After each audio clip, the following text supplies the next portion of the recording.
Happening in this pandemic that very few people are even talking about. This is typically flu season, but somehow influenza seems to have disappeared and they don't know why. And Cairo 7's Gary Horker joins us now. A doctor tells you, Gary, what is happening is historic and it actually needs to be studied. Yeah, he's excited about this. This is some bright news in a dark time. You remember when doctors warned about something? They coined a phrase called a twindemic. They were concerned people this time of year could be infected with coronavirus and influenza at the same time. Well, not only did that not happen, Monique, he tells me there are fewer recorded influenza cases this season than at any time in recorded history. Some doctors say it's because we're all used to wearing a mask and we're staying away from other people. But others theorize it's because so many of us are getting flu shots this year. But any way you cut it, doctors say there are virtually no flu cases at all this season, which they call one of the great mysterious vanishing acts of a virus doctors have ever seen. Somehow we decided to shoo the flu. I don't know that we did it on purpose. I'm not sure we can take credit for it. It's one of the great mysteries of public health and epidemiology is where is the influenza? Last flu season, the CDC said there were 38 million flu cases in the United States, 405,000 people were hospitalized, and 22,000 people died. In the last several months in Washington state, there have been 0 documented deaths because of the flu. It's not just a Puget Sound thing, that's not just Washington state, it's the entire country. In fact, it's most of our planet.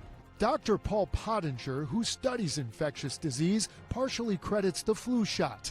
As of Christmas Day, 192.3 million doses of flu vaccine had been given to people in the United States, and that's the most ever delivered. Between this time last year and March, flu cases were very high and even raging in some places around our state.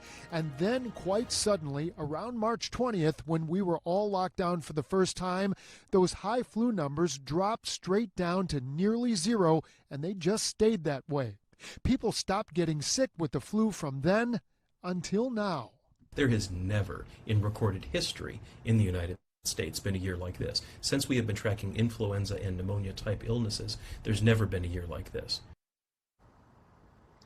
Now, like a lot of frontline workers, Dr. Pottinger has been spending all of his time not with the flu, but trying to save people's lives from COVID-19, which, oh, by the way, statistically has killed 10 times more people, I'm told, than the number of people killed by influenza in a single year. But he says this, when the smoke clears from the pandemic, is a great opportunity to pinpoint why this is happening, to try and replicate these influenza numbers long after the pandemic is over. And we're live outside of Overlake in Bellevue tonight. I'm Gary Horker, Cairo 7 News. Now we have the news talking about it. It's crazy. Where did the flu go? Did a vaccine do what it was supposed to do? Did the flu vaccine actually cure the flu and do what a vaccine was supposed to do? Is this a miracle case?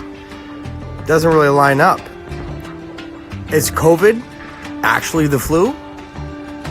I don't know. We're all catching COVID, but no one catches the flu. Strange. You catch them both the same way. Strange, strange, strange. None of this makes sense. And that's the reason why I haven't taken the vaccine. I'm sure you know what that is. Make the right choice. And if you took it, do some research, sound the alarm.